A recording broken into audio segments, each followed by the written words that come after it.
بسم الله اللهم صل على محمد وعلى آل محمد waxaan rabaa inaan wax yar sharaxo ama wax yar ka jawaabo dhowr su'aalood oo ka soo noqday clip aanu sabuucii hore soo gelinay baraha bulshada oo ka hadlayay macadka Baasha Academy qaybtiisa barashada baabuurka ee dalka Jarmalka dhowr su'aalood runtii nala weydiiyay oo ardayda intooda badan ay weydiinayeen ama dadkina soo wacay intooda badan ay weydiinayeen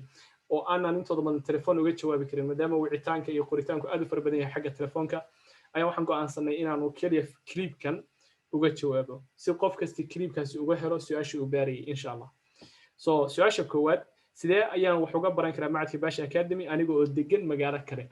kale degan oo aan macadka iman karaynin sidee ayaan gaariga uga diyaarin karaa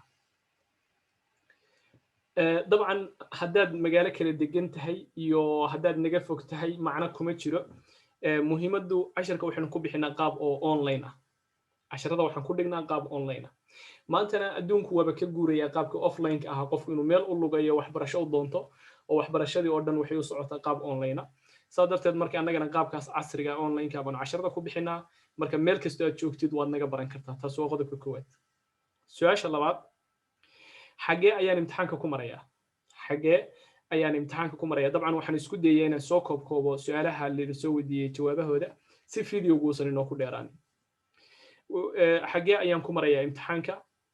imtixaanka waxaad ku mari kartaa oo keliya magaalada aad adreeska ku tahay meel aadan adrees ku ahayn imtixaan kuma mari kartid waana sharciga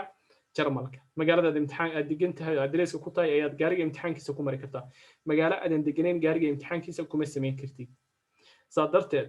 marka aanu diyaarino casharada oo aad ka qaadatid macadka Baasha Academy barashada baabuurka qaybtiisa su'aalaha ama theory-ga oo imtixaanka aad diyaar u noqotid waxaad iska diiwaan gelinaysaa iskool ku yaala magaaladaada oo kuwa baabuurta ah halkaas ayaad imtixaanka ka ballansanaysaa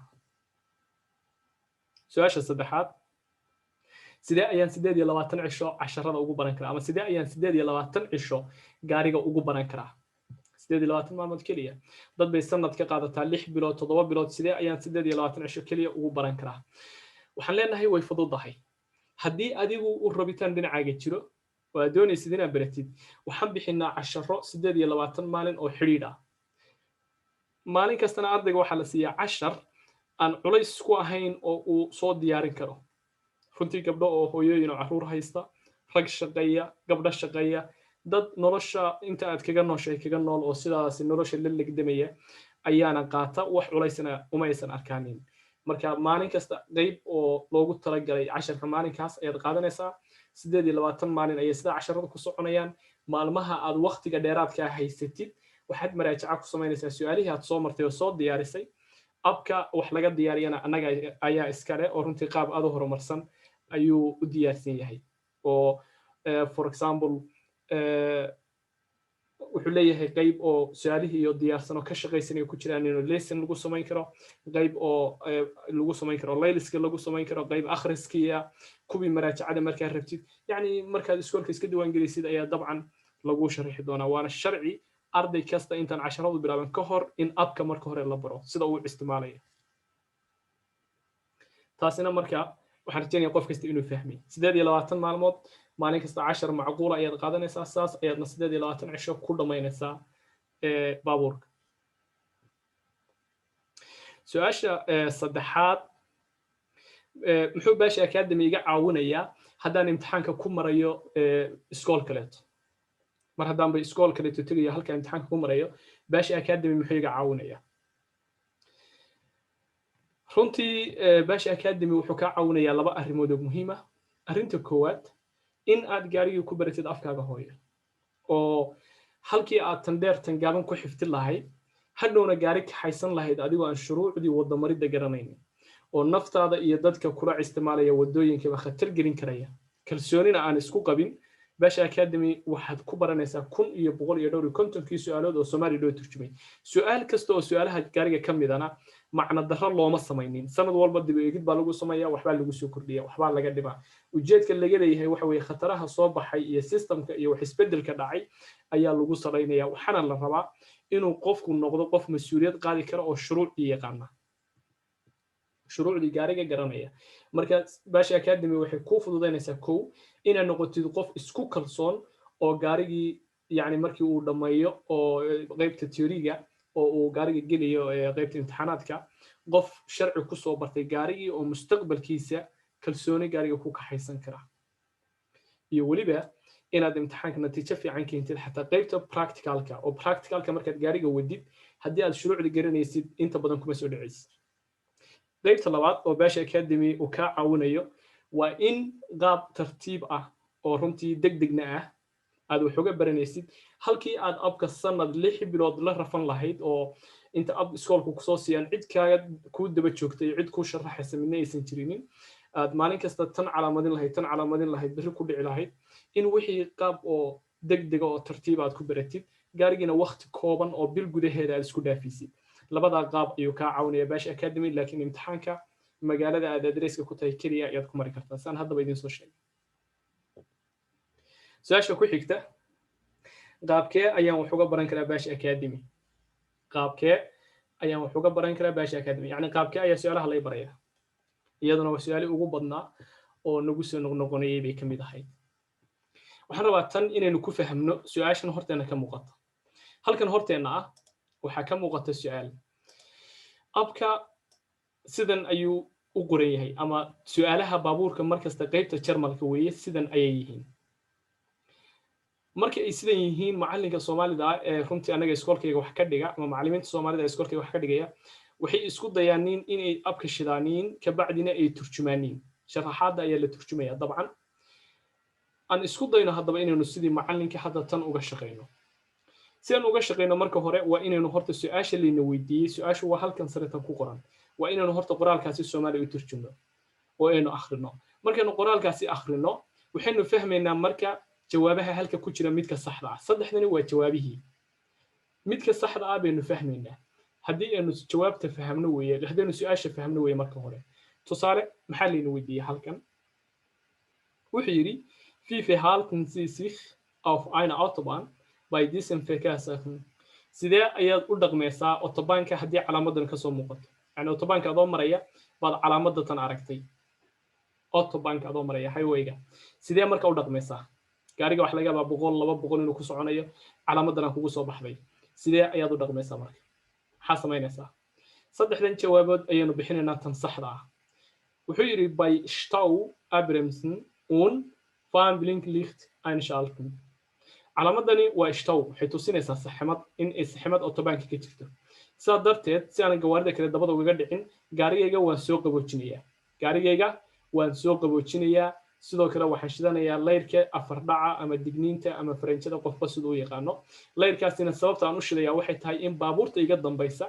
ay ku warhelaaneen in hortaydu ay xiran tahay oo aan anigu gaariga qaboojiyay si aysan aniga dabada igaga dhicin oo khatar ii gelin sidaa darteed tani waa sax tan sare waa sax sababta sax u tahay waxa weeye haddii aynu calaamadan aragno waxa weeyaan macnaheeda autobaanka waxaa ka jira Stau ama waxaa ka jira saxmad si inaan baabuurta kale ugu dhicin waa inaan gaarigayga soo qaboojiyo layrka digniintana waa inaan shido si gawaarida kaleeto iyaguna isu soo qaboojiyaan su'aasha soo jawaabta labaad wuxuu yiri by Stau auf den Seitenstreifen wechseln und dort weiterfahren tan waa khalad wuxuu ku yiri oo halkan uu jawaab ka dhigayaa haddiiba wadada ay ka jirto Stau ama saxmad wadada dhinaca kale ayaan u leexanayaa waana sii soconayaa waa khalad autobaanka haddii uu jiro saxmad ma bedelin kartid wadada marka taas ma calaamadinayno tan labaad wuxuu yiri auf Markesamkai hohen versorglich Abstand vergrößern wuxuu yiri waxaan kordhinayaa oo aan kor u qaadayaa feejignaanteeda iyo taxadirkayga sidoo kale masaafada aan gawaarida kale u jirsanaya ayaan dheeraynayaa mar haddii meesha uu ka jiro saxmad meeshuna waa autobahn xawaare sare ayaa runtii lagu maraya gawaari aad u soconaysa gadaalkaaga dhici kara saa darteed horta feejignaanteeda iyo taxadirkayga kor baan u qaadayaa oo qof feejigan ayaa noqonayaa marka labaadna gawaarida kale waxaan u jirsanayaa masaafo fiican si aanan dabada ugaga dhicin su'aashaasi labada ayaa saxa soo su'aasha halkan idinku weydiiyo ahayd maxay calaamadani tusinaysaa maxaad samaynaysaa labadan ayaa saxa weynuna ka soconaynaa inaanu saxnay waxaynu mar labaad ka ogaanaynaa halkan hoose ayay inoo soo saartay qoraalka die Frage wurde richtig beantwortet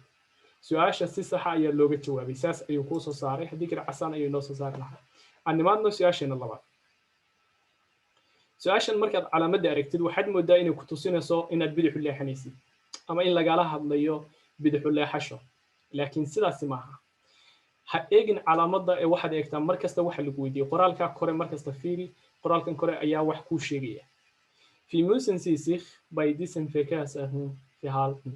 sidee ayaad ula dhaqmaysaa calaamadan yani calaamadan maxay ku tusinaysaa marka calaamadan aragtid qaab nooceeya ayaad samaynaysaa ama maxaad samaynaysaa markaad calaamadan aragtid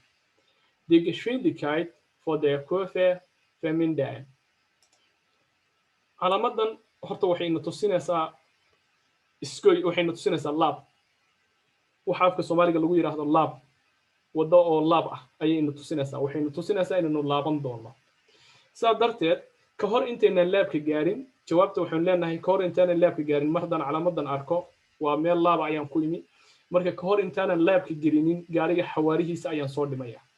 oo kollama gaariga aad laab gelaysid oo aad gaariga meel laaba gelinaysid ama kala wareejinaysid waxaa khasaba in xawaaraha dhintid haddaadan xawaaraha dhimin waa mas-uuliyad darro gaariguna wuu kala bixi karaa wadada saa darteed tan waa sax waxaan leenahay xawaaraha ayaan soo dhiminaa tan labaad for der Kurve links blinken ka hor intaanan gaarinin laabka ayaan ishaarada bidixu ridanaya su-aashani waa khalad soo jawaabtani waa khalad ma bixin karno sababtoo ah bidix iyo midig meeshan u gelino wadada maba garanayno saa darteed haddaynu tan calaamadino waa khalad tan waa khalad ma calaamadinno tan labaad ayaynu tegaynaa jawaabta labaad moglichist weit rechts fahren inta ugu suurtagalsan ayaan dhinaca midigta isu qabanaya ama dhinaca midigta ayaan u soconaya inta ugu suurtagalsan taasina waxaan leenahay waa sax sababtu maxay tahay markii aad wada laab gelaysid inta badan adigu wadada waxaad leedahay markasta dhinaca midigta inta badanna waxa dhacda dhinaca kale ee wadada bidixda inay wadada laba haad tahay oo gaari kale ku soo jiro markii haad wadadu maadaama ay laab tahay inta badan waxyaabo badan oo xiriiriya iska dhici kara waxa dhici karta gawaarida markii haadka soo socotay isdhaafaysaaniin inay kugu soo dhawaadaan oo aad si isu gashaanin ila meeshii ma muuqanayso waa laab saa darteed adigu markasta wadada dhinaca midigta isu qabo dhinacaas ayaan kolba gawaari kaa xiginin intii suurtagal ah isla markaana ka hor intaadan laabka gelinin gaariga soo dhin xawaaraha si aadan xadka gaariga kaagala bixin labadaasi ayaa sax ah waynuna saxnay iyadana sidiisa lamida wuxuu yiri su'aasha sax ayaa looga jawaabay dabcan macalinka marka uu wax dhigayo sidan ayuu wuxuu dhigaa macadka Baasha Academy wuxuu keenaa su'aasha wuxuu ku turjumaa Soomaali wuuna ka shaqeeyaa ardayga wuxuu la socdaa macalinka ka shaqeyntiisa su'aalaha qaybtaasi laga shaqeeyay ayaana ardayga markii galaasku uu dhamaado waxa loogu diraa ladies inuu ka soo shaqeeyo isagana maalin kastana saas ay casharadu ku baxaan oo ardaygii wixii sharci ahaanna waa loo baraa for example hadda halka waxaan ku baranay markii laab la geliyo in gaariga xawaarihiisa la soo dhimo dhinaca midigtaana la isu qabto qaybtii labaadna wax kale ayaan ku soo baranay kuba kasii muhiimsan ayaa jira for example haddii autobanka shil igu qabsado meel aan contact lahayn ama telephone laga diri karin sidee ayaan dhibkayga yani sidee baan ula xiriirayaa hay'adaha gargaarka ama hay'adaha gurmadka degdega haddii tunnelka dhulka hoostiisa anoo ku socda shil ama dab igu qabsado sidee nafteeda u badbaadin karaa haddii waxaan dhacaan xagee gaariga ku baarkiman karaa xagee layga xaq leeyahay xagee ayaan anigu xaq leeyahay yani wax kasta oo sharciga gaariga ku saabsan waxaynu ku baranaynaa su'aalaha saa darteed muhiim bay inoo yihiin inaynu afkana hooyo ku barano qaybta kale ee su'aasha nala weydiiyey ayaa waxay ahayd waana su'aasha ugu dambaysa baan rajaynayaa shuruudda la iga baahan yahay maxay tahay si aan macadka wax uga barto shuruuddu way iska kooban tahay keliya marka aad la soo xiriirid macadka waxaa laga yaabaa in aan wicitaankaaga hore looga jawaabin runtii arday badan ama dad badan oo aanan usoo jawaabinna waan rajaynayaa in kilibka ay arki doonaan marka ma aha inaanaan idiin soo jawaabaynin laakiin insha allah waa laidiin soo jawaabaya maalmaha soo socda keliya wicitaanada ayaa ugu badan taasaana keenaysa in xoogaa daahitaan uu dhaco oo dhowr maalmood ay qaadato in lagu soo jawaabo mararka qaar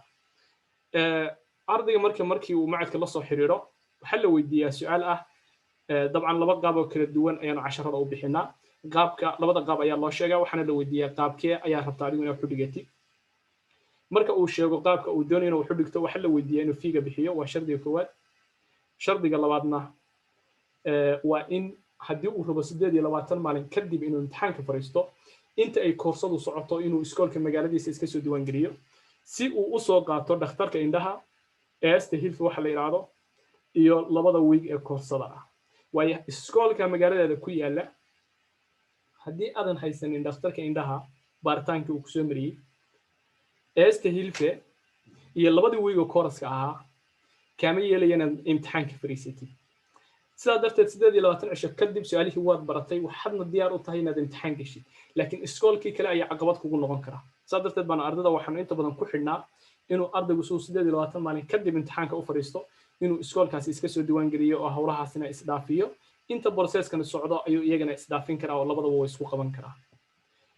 wixii su'aalo intaas dheer waxaan rajaynayaa telefoonka inaad insha Allah naga soo weydiin doontaan haddii aanu gadaalka xusuustana insha Allah inaan kidib labaad ka sameeyno waxaan ilownay خير بدن أيان يدين رجينيا مركز تواد نلا سحرير كتان كورسادا مركز توي سعوتها إن شاء الله بإذن الله الكريم خير بدن أيان يدين رجينيا السلام عليكم ورحمة الله وبركاته